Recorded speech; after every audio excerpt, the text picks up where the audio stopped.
Hi, I'm Trish. Thanks for joining me for a study. If you want to get prepared in your own Bible, we're going to be in 2 Samuel 11. Have you ever noticed that life can be very brutal at times? Words can be used as weapons, and we can feel like we've been raked over the coals. As children, we say things like, "Sticks and stones may break my bones, but words will never hurt me." It's such a naive little rhyme. During one of those times in my life when actions and words were being used against me, I was trying very hard to figure out what God was trying to do in my life because really everything's about me. Isn't that what we think? Everything's about me. Selfies, videos, and so much of our culture is put us in the center of our story. So when painful, agonizing things happen, we immediately start questioning, what did I do wrong? What's God trying to show me? Was my heart not in the right place? I was in one of those places, and there was a person in my life who was coming at me with an attack, undermining me and trying to hurt me professionally and personally. And as I was crying out to the Lord, he took me to this story in 2 Samuel 11. I'll be reading from the ESV version and starting in verse 1. In the spring of the year, the time when the kings go out to battle, David sent Joab and his servant with him and all of Israel. They ravaged the Ammonites and besieged Rahab. But David remained in Jerusalem. It happened late one afternoon when David arose from his couch and was walking on the roof of the king's house, and he saw from the roof a woman bathing, and the woman was very beautiful. And David sent and inquired about the woman. And one said, "Is this not Bathsheba, the daughter of Eliam, the wife of Uriah the Hittite?" So David sent messengers and took her, and she came to him, and he laid with her. Now she had been purifying herself from the uncleanliness. Then she returned to her house, and the woman conceived, and she sent and told David, "I am pregnant." Don't you just love it when God opens your eyes to something you've never noticed before? Here is a well-known story of David and Bathsheba. But let's slow it down and see what's happening in this passage. Because it starts off that David sent the army out. David remained in Jerusalem. David arose. David was walking at the king's house. David saw the woman. He noticed she was beautiful. He became curious, and David sent out somebody to find out who she was. And then David sent messengers to go and bring her to him. David's the one doing everything. He seeks, he asks, he sends, he takes. And Bathsheba is a minor figure in the telling of the story. I'm the type of person who likes to imagine how these stories unfold.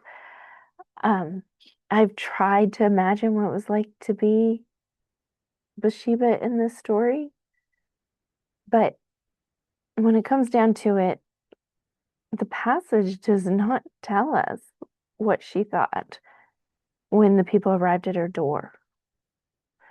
We don't know if she went willingly. We don't even know if she thought she had a choice. And as I'm reading this, it also does not tell us whether it was consensual. From the passage, what we do know is that David was the king and Bathsheba was the wife of one of his soldiers. Wow, that's such a different position. Her husband was away fighting in the army that David had sent into battle. So he was not even there for her to talk to or protect her in any way. Her support was gone. And like, the story's been told over and over again through the years. And it's been told as one of the greatest love stories.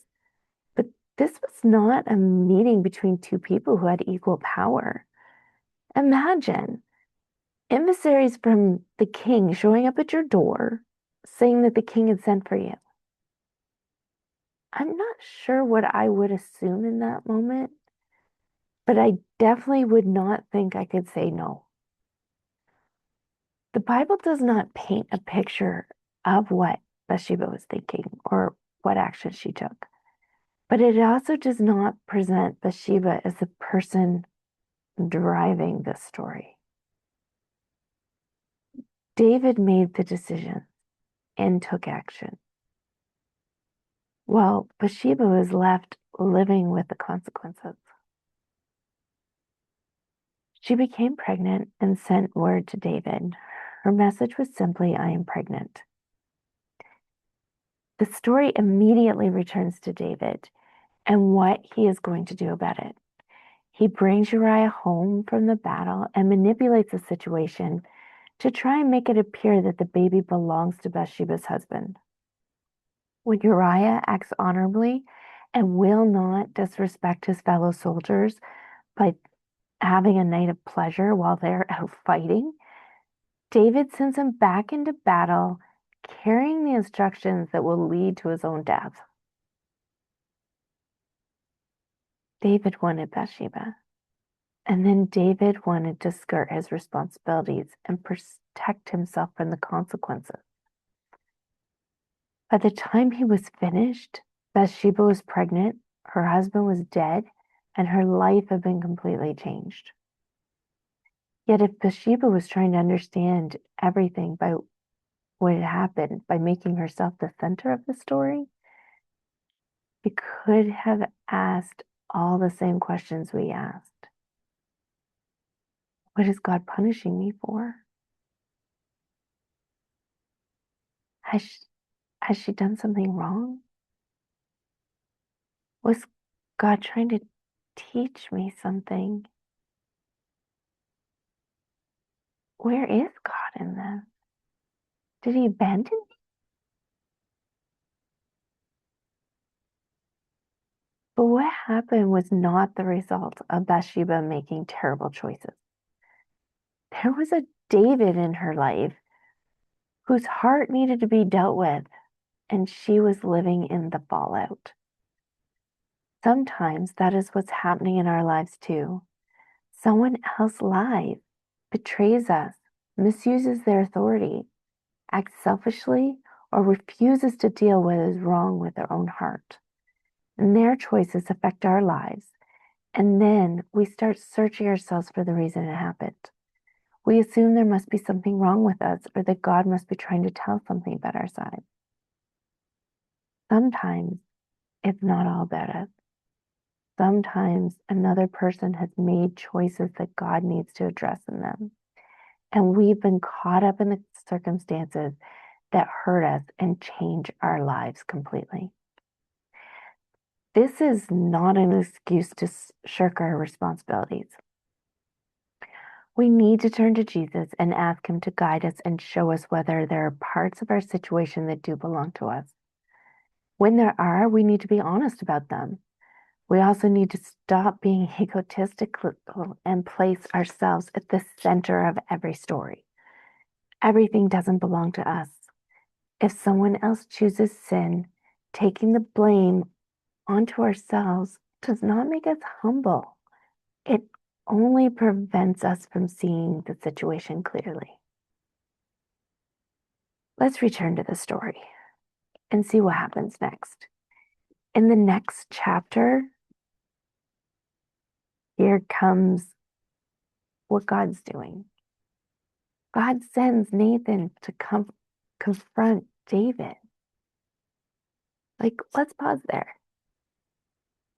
Nathan doesn't make a side trip and go confront Bathsheba.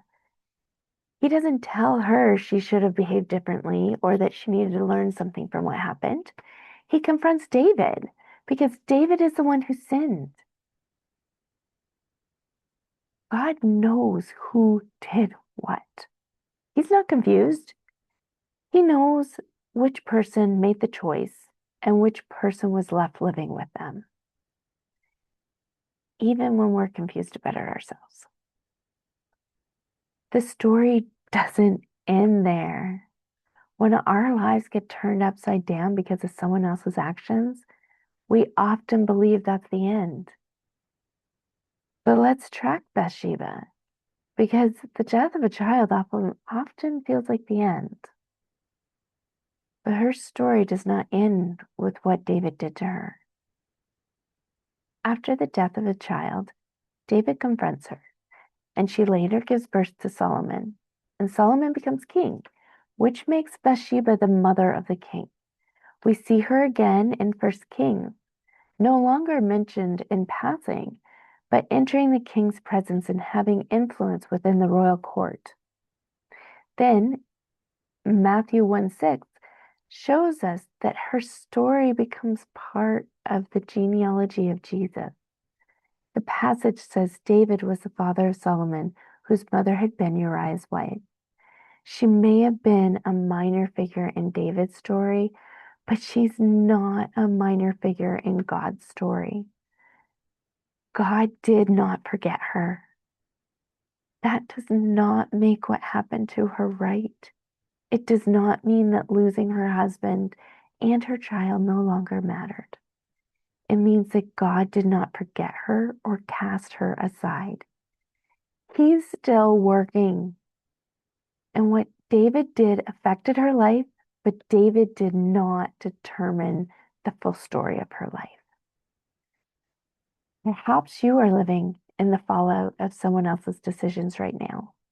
You may have spent a great deal of time wondering what you did wrong, why God allowed it, or what you were supposed to do to fix it. You may have assumed that because it happened to you, it must have happened because of you. Every situation is different. Instead of casting or accepting blame, turn to Jesus and ask Him to show you the truth. Take time to ask, what choices did I make? What choices did the other person make? Where's my sin in this? And what have I taken onto myself because I'm trying to make sense of somebody else's behavior? Sometimes there's something in us God wants to address, but sometimes there's a David in our lives, and God is dealing with David. Bathsheba was affected by David's choices, but she was not blamed by God for them. She was not forgotten, and neither are you. Sometimes it's simply not all about you.